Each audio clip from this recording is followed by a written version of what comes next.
Hi అండి.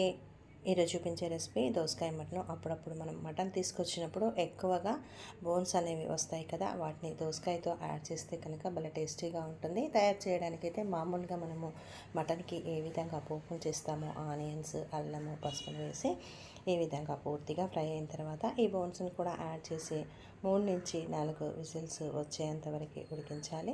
Steam అంతా పోయిన తర్వాత మసాలా, కారము, సాల్ట్ని యాడ్ చేసి మరొకసారి కలిపి 1 గ్లాస్ వరకు వాటర్ని యాడ్ చేసి మరొకసారి 2 విజిల్ వచ్చేంత వరకు ఉడికించాలి.